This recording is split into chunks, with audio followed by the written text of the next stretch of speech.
Gruß hier, BB2K Airsoft Channel. Schön, dass ihr wieder eingeschaltet habt. Ja, heute gibt es ein kleines und feines Auspackvideo und eine Kurzvorstellung von der brandneuen Archwig B&T APC 9K bzw. 9K SD2. Das Ganze zur Verfügung gestellt und das ist eine absolute Premiere von den Airsoft-Helden. Mega geil. Ja, Airsoft-Helden sollten ja generell bekannt sein. Zum einen schon mal durch die Dark Emergency. Die haben aber auch versteckt einen kleinen Shop, Airsoft-Shop. Den habe ich wirklich aber stiefmütterlich behandelt, weil da war nie so richtig was für mich dabei gewesen in den letzten Jahren. Alles mehr so, ich sag mal, in Richtung, ja, für Airsoft-Spieler, aber für Gas-Blowback-Liebhaber, Enthusiasten und Verrückte war da eher wenig.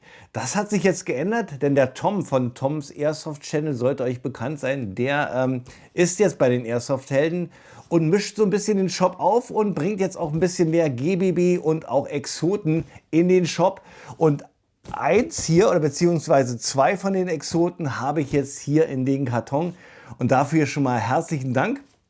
Eins davon habe ich gekauft, eins davon geht wieder zurück. Ja, was hat der Bruce sich gekauft? Was geht wieder zurück? Ich sage hier gar nichts. Ihr müsst es nachher unten mal schreiben, vielleicht habt ihr recht oder nicht. Das sagt euch dann das Licht. Ich quatsch schon wieder dämlich, ja. Und der Karton ist immer noch ungeöffnet. Wir machen den jetzt mal auf. Ja, B&T APC 9K. Die Advanced Police Carbine im Kaliber 9 mm. Entwickelt von der Firma B&T aus der Schweiz. Ich glaube 2011 kam die erste APC 9 auf den Markt. Dann 2019 kam dann die APC 9K Pro auf den Markt, die auch den Wettbewerb beim US-Militär gewonnen hat. Das ist die neue Maschinenpistole beim US-Militär für den Personenschutz. Und was dieses Teil hier so besonders macht, das zeige ich euch einfach, indem ich das jetzt mal auspacke, die Klappe halte und mal auf die Airsoft eingehe. Ich habe ja zum Beispiel schon mal was bekommen hier von den Airsoft-Helden, Dark Emergency. Einmal die Standard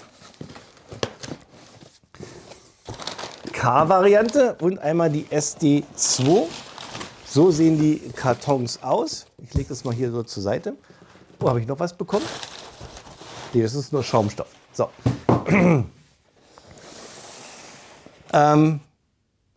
Beide zeige ich euch. Eine davon habe ich erworben. Eine geht davon wieder zurück. Welches ist?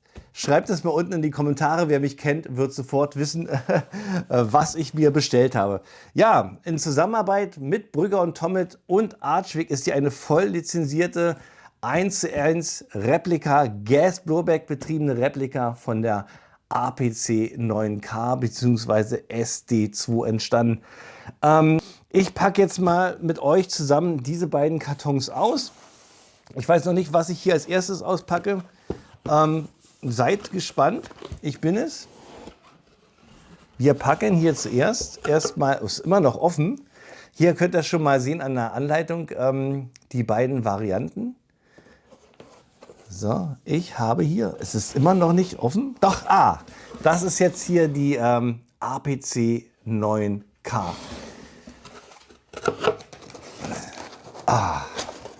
Ich habe die zum ersten Mal 2023 auf der IWA bei Archwig gesehen. Da war das noch ein absoluter Prototyp.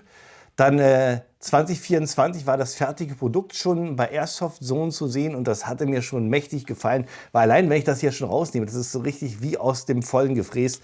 Das ist richtig stabil. Aber ich quatsch zu viel. Kann es sein, dass ich zu viel quatsche?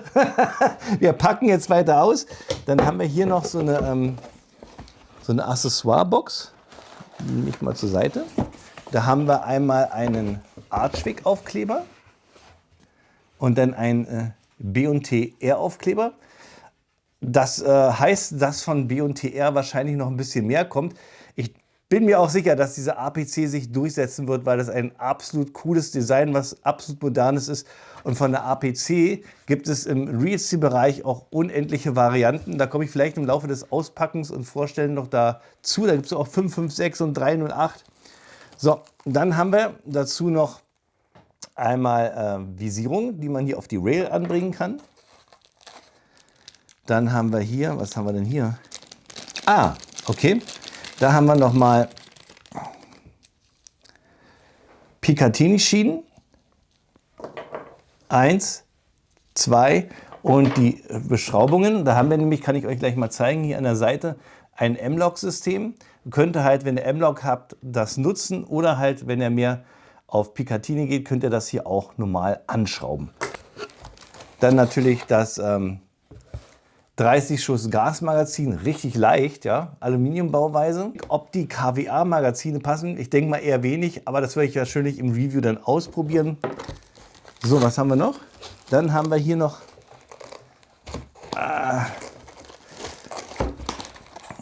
oh, hier sind noch mehr. Ach so, das ist hier noch mal so eine Sling-Aufnahme für die Picatinny zum Aufschrauben. Die ist noch mit dabei.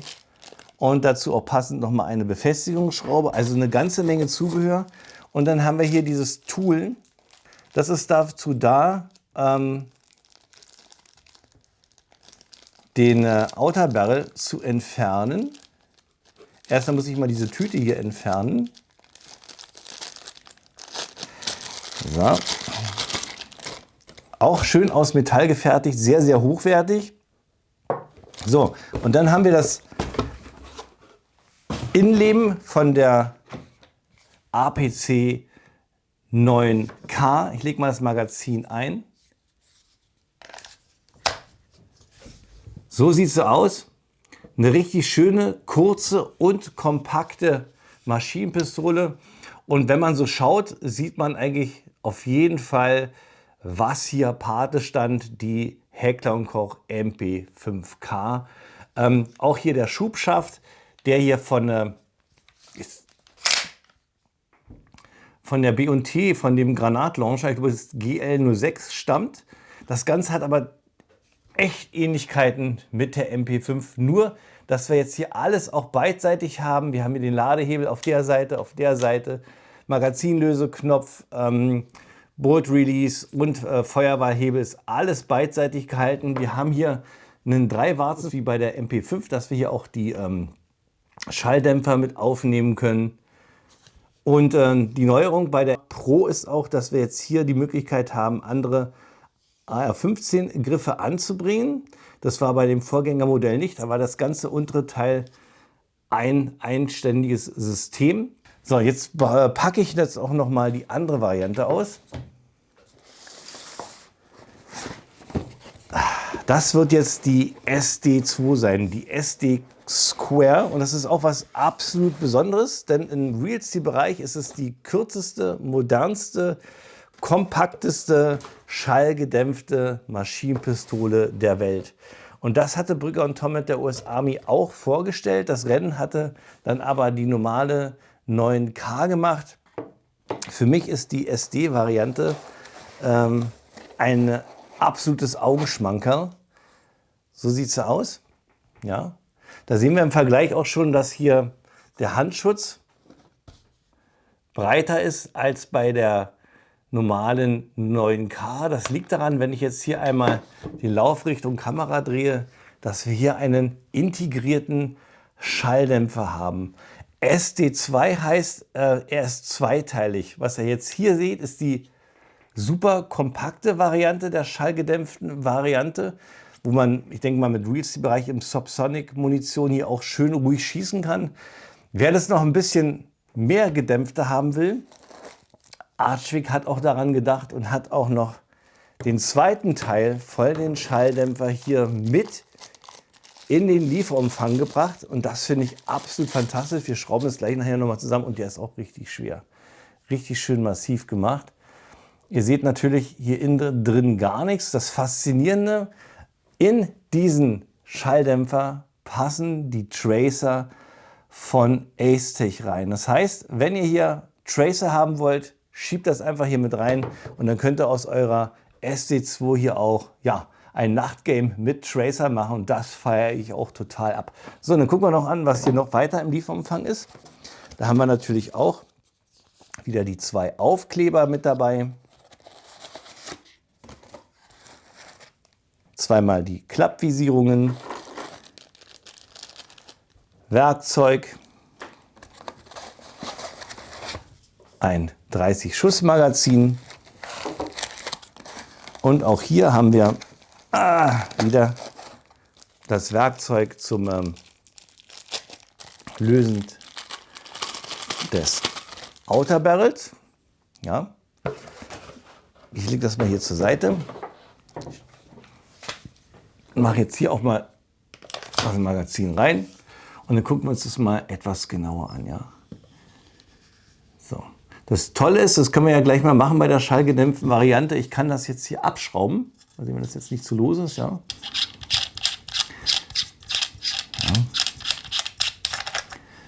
Und da haben wir jetzt hier schon einen kleinen Unterschied zu der Original B&T SD2. Da haben wir nämlich hier nur so einen Außenring. Hier schraube ich die komplette Endkappe ab. Das ist beim Original nicht so. Ja, und dann schraubt ihr hier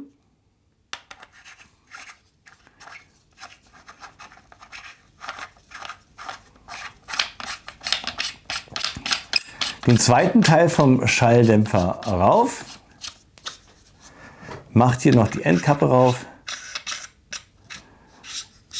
Ja. Und dann sieht das Teil so aus. Ja, machen wir hier. So. Und das hat natürlich auch extrem Ähnlichkeiten mit der Heckler & Koch MP5 SD. Hier mit diesem breiten Handschutz und mit den integrierten Schalldämpfer. Also absolut cooles, modernes Teil.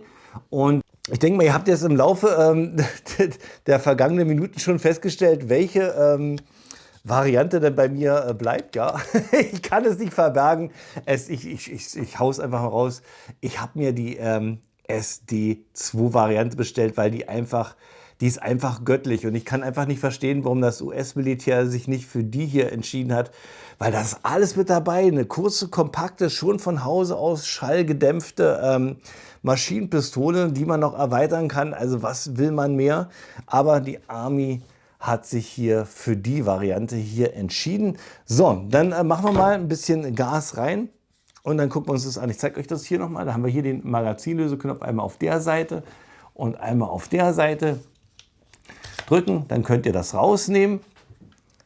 Fassungsvermögen 30 Schuss wie beim Original. Ich werde dann beim Review natürlich auch noch ein bisschen mehr erzählen über die Original B&T APC. Denn was sich die Firma da hat einfallen lassen, das ist einfach fantastisch.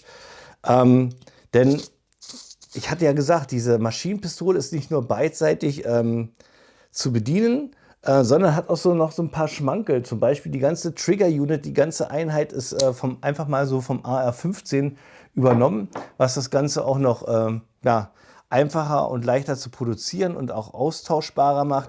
Selbst die ganzen Haltebolzen, um den Upper und den Lower miteinander zu verbinden bzw. zu trennen, sind einfach auch mal vom AR-15. Das ist richtig cool. Und was ich absolut abgefahren finde, der untere Teil, der Lower, hat hier keine Seriennummer bekommen, weil dieser auch modular ist. Standardmäßig wird die APC hier mit den Magazinen von der MP9 verwendet von B&T, aber Glock-Besitzer oder Besitzer von der SIG P320 oder einer Walter P99, die können andere Loa kaufen und dann die Pistolenmagazine verwenden. Und das ist natürlich auch für Behörden absolut fantastisch, wenn die Polizeieinsatzkräfte, ja ich sag mal mit der Glock 17 unterwegs sind, dass sie dann auch entsprechend eine APC 9 in der Hand haben, wo die auch die Glock-Magazine verwenden können. Das ist natürlich richtig, richtig cool. Das zum anderen. Und es gibt verschiedene Schaftsysteme, Schubschaft, Klappschaft, Helmschäfte, wie gesagt, SD-Varianten. Es gibt verschiedene Kaliber in 9 mm, 10 mm, 40 Smith & Wesson, 45 ACP, 357 SIG und in 556. Es ist wirklich unglaublich, was es da alles gibt von B&T. So, ich mache hier mal ein paar rein. Aber ich spoiler wieder schon viel zu viel, aber ihr seht, ich bin halt begeistert von diesem Teil. So, und dann nehmen wir mal die SD2. Ich weiß jetzt gar nicht, wie viele Bibis ich hier reingemacht habe. Und dann probieren wir das Ganze mal aus. Wir haben jetzt hier einen beidseitigen Feuerwehrhebel. In Position weiß ist das gesichert. Einmal runter haben wir Einzelfeuer, einmal rum hätten wir Dauerfeuer. Ihr wisst, in Deutschland, ja, dank dem hier können wir kein Full-Auto mit gasbetriebenen Waffen machen. Also lasse ich es bei Einzelfeuer. Ich lade einmal durch und dann gucken wir mal, was passiert. Schön knackig, kurz und knackig. Der Druckpunkt. Leicht schwammig, Resetpunkt. Auch hörbar, aber auch ein bisschen weich. Machen wir mal leer. Nach dem letzten Schuss bleibt der Verschluss hinten. Ich kann das Magazin wechseln. Und dann haben wir hier auch auf beiden Seiten den Verschlussfanghebel. Wenn ich den runterdrücke, hier, mal hier die Seite, fährt das Ganze wieder nach vorne. So, ich würde sagen, das machen wir auch gleich nochmal mit der 9K. Wird es natürlich keine großen Unterschiede geben. Aber wir machen das nochmal. Ja, was habe ich gesagt? Also das Tolle ist auch bei der Herstellung von dieser APC, von der Real Steel, das ist der Upper Receiver ist wie so eine Art Stangenware. Da wird eine Meterware in Form gebracht, also in dieser Form hier, und kann dann nach Bedarf in der Länge abgeschnitten werden. Einmal für die 9K an der Stelle ein bisschen angeschrägt oder auch wenn Sondergrößen gefordert worden sind, kann man das alles individuell anbringen und dann kommt natürlich der klassische Loa unten dran. Also absolut modular, das feiere ich richtig ab, was hier B&T gemacht hat. Und Archwick hat sich hier auch viel Zeit genommen. So, jetzt machen wir hier auch noch mal was rein. Ich zeige euch noch mal den Ladehebel. Der klappt auch um. Ja, wie gesagt, von beiden Seiten zu bedienen.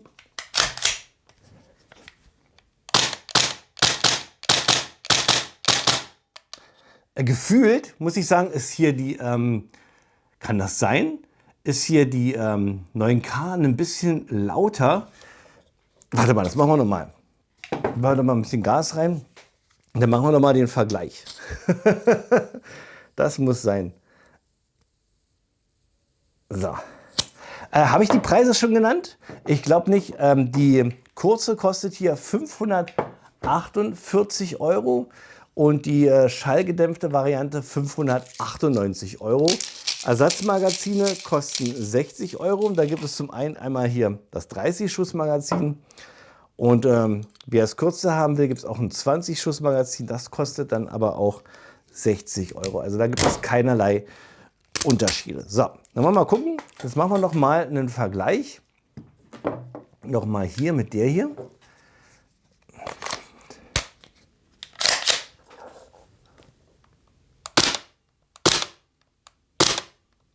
Also die hört sich wirklich irgendwie ein bisschen leise an. Gucken.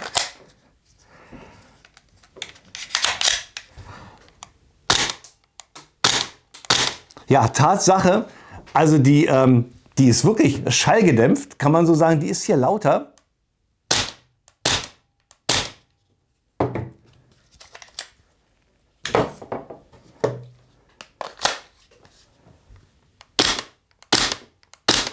Die hat definitiv einen anderen Sound als die kurze Variante.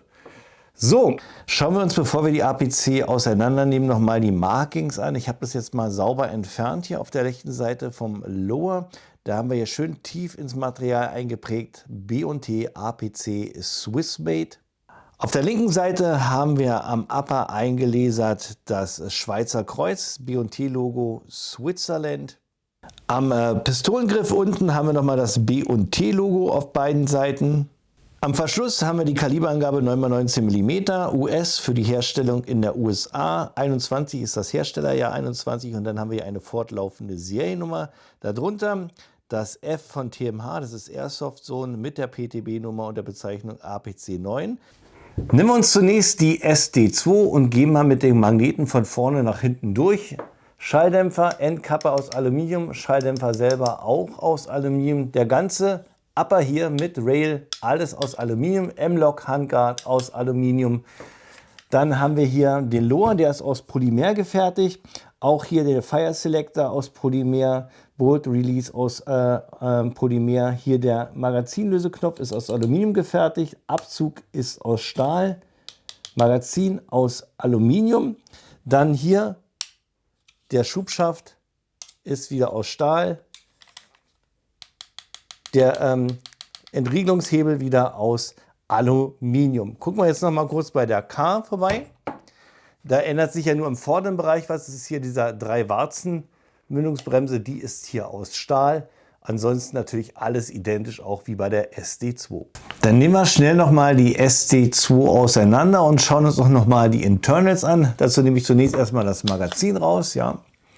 Dann haben wir hier zwei Haltepins. Die sind, wie gesagt, genauso wie beim AR-15. Die müssen wir auf der Seite hier rausdrücken. Wenn es nicht geht, nehmt ihr euch hier einen Pin-Treiber zur Hilfe. Und wenn das nicht reicht, ja, hämmern wir das kurz mal auf. Ja. Andere Seite auch.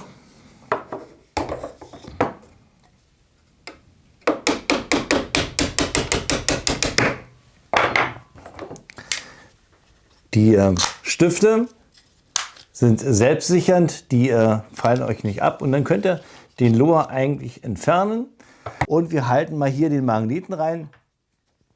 Ihr seht, wir haben jetzt hier schon einen kleinen Unterschied. Wir haben hier oben am Hammer so eine Rolle, wo halt der Verschluss sauber lang durchrollt, ohne ihn ja, ein bisschen zu entlasten bei der Bewegung. Wenn ich jetzt hier mal den Magneten ranhalte, Rolle ist aus Stahl, Hammer ist aus Stahl, Disconnector, Firing Pin, alles hier aus Stahl, außer der Feuerwahlhebel, der scheint hier aus Aluminium zu sein im Inneren. Abzug, hatte ich euch ja schon gesagt, ist aus Stahl. So sieht das gute Stück aus. Und das Coole ist, wenn ihr wollt, könnt ihr auch das Griffstück abnehmen und hier einen x-beliebigen AR-15 Griff anbringen. Und das ist auch eine kultige Sache, dass Archvic das auch mit übernommen hat. So, machen wir weiter mit dem Auseinandernehmen. Da haben wir jetzt hier den Schaft, der wird einfach nur nach unten weggedrückt und rausgezogen. Und da sehe ich jetzt auch schon den nächsten Unterschied. Hier in dem Bereich ist bei der Real Steel, und das feiere ich eigentlich total ab. Schade, dass Archvic das nicht mit übernommen hat. Wir haben hier ein ölgedämpftes Puffersystem, wie so eine Art Hydraulik, hier verbaut mit so einer Feder, die noch ölgedämpft ist. Das heißt, wenn der Verschluss, den holen wir gleich raus, wenn der hier gegenschlägt, wird der ganz sanft abgebremst, gleitet wieder nach vorne und dadurch haben wir einen verminderten Rückstoß und auch eine verminderte Kadenz, sodass die APC 9 leicht zu kontrollieren ist. Ja, Archvic hat hier jetzt einfach nur so ein kleines Rohr hier reingebaut. Ich hätte es cool gefunden, wenn die wenigstens optisch diese Hydraulik nachempfunden hätte. Bei Archvic kann man sich auch noch andere Schäfte kaufen, wenn man möchte. So, jetzt holen wir mal den Verschluss raus. Zunächst einmal nach hinten ziehen, haben wir hier die Federstange. Die ist aus Stahl, denke ich mal. Werden wir gleich mal testen. Ja, Stahl. Um den Verschluss rauszunehmen, haben wir hier so eine Art Haltebolzen. Den braucht ihr nur in die richtige Position bringen. Und dann könnt ihr den hier nach unten rausschwenken lassen. Da halten wir auch nochmal den Magneten ran. Auch aus Stahl gefertigt. Und dann könnt ihr den Verschluss nach hinten rausziehen. Der Verschluss selber besteht aus Aluminium. So, dann nehmen wir hier auch noch mal den Schalldämpfer raus. Den brauchen wir eigentlich nur abschrauben. Dann kann ich Ihnen euch gleich zeigen, dieses zweiteilige System. So sieht er aus, rein optisch von außen auch original dem BOT-Schalldämpfer nachempfunden. Was ich aber hier wieder schmerzlich vermisse, es wäre cool, wenn hier auch noch die Original-Markings auf den Schalldämpfer wären. Vielleicht kann ich das für mich auch noch mal irgendwie nachholen. Das wäre auch richtig cool. Und wie gesagt, zweiteilig, ich kann den hier auseinanderschrauben. Ja. So sieht es hier auf der Seite aus. Und hier haben wir halt die Öffnung, dass ihr euch hier einen Ace-Tech Tracer anbringen könnt. Ich mache auch noch mal einen Blick hier rein. Dann sehen wir hier den Inner Barrel. Der geht hier bis fast zum Rand. Bei der Real Steel ist es ein ganz, ganz kurzer Lauf, der wirklich nur bis hier geht. Der ist auch gelöchert, hat wie so eine Art Mündungsbremse verbaut, ähnlich wie bei der MP5 SD. Da kann man, wenn man ohne Schalldämpfer schießen möchte, kann man sich hier noch einen Adapter draufschrauben, dass das hier verdeckt ist. Das nur noch mal zur Geschichte. Ich denke mal, dann haben wir das soweit alles auseinandergebaut. Ähnlich ist es dann natürlich auch hier bei der APC 9K. So, das soll es jetzt erstmal von mir gewesen sein. Bruce BB2K Airsoft Channel mit der B&T, der Brigger und Tomit Advanced Police Carbine 9 mm KW Kurs in der SD2 Variante und in der Standard K Variante. Ich freue mich tierisch, dass ich hier beide Modelle jetzt hier auf den Tisch habe für das Review. Das werde ich dann demnächst auch anfangen. Jetzt ist ja erstmal die IWA dazwischen. Das wird wahrscheinlich auch noch eine ganze Menge Material und Zeit kosten, bis ich das alles abgefrühstückt habe. Und dann, ja, also ihr wisst ja, bei mir dauert alles ein bisschen länger, aber ich bereite mich auch immer ordentlich vor. Aber ich hoffe, ihr habt jetzt schon beim Auspackvideo und bei der Kursvorstellung auch jede Menge für euch mitnehmen können. Also ich bin mega begeistert. Archvic hat ja wirklich Tolles geleistet. Rein optisch, von den Markings her, von der Haltbarkeit und hier vom Feeling ist das hier schon richtig was Cooles. Und das macht einfach Freude, mal was Exotisches hier wieder auf den Tisch zu haben. Und für mich definitiv hat Brigger und Tomit im Real-Steel-Bereich gezeigt, dass man eine konkurrenzfähige, moderne Alternative zur MP5 bauen kann. Dieses modulare System begeistert mich tierisch und ich hoffe inständig, dass dieses Modell von Archvic hier so viel Erfolg hat, dass auch noch die anderen Modelle kommen, die 556 oder die leckere 308. Ich blende sie mal ein, das sieht auch richtig cool aus. Ja, warum nicht, Archvic? Mach das einfach. So, das soll es von mir gewesen sein. Ich denke mal, ich hau mal noch mal eine Runde raus. Und in der Zeit möchte ich mich bedanken, dass ihr wieder eingeschaltet habt und mir zugeguckt habt beim Auspacken und beim Ausprobieren. Bleibt mir mein Endspruch. Moment, der Endspruch kommt gleich. Der kommt gleich. Ich lade jetzt noch mal schnell was rein. Oh, das reicht. Wer meinen Kanal noch nicht abonniert hat, der klickt mal da oben drauf. Unten gibt es ein weiteres Video von mir. Bleibt mir bis dahin alle gesund und munter. Wo ist meine Schutzbrille? Wir sehen uns beim nächsten Review wieder. Macht's gut. Euer Bruce.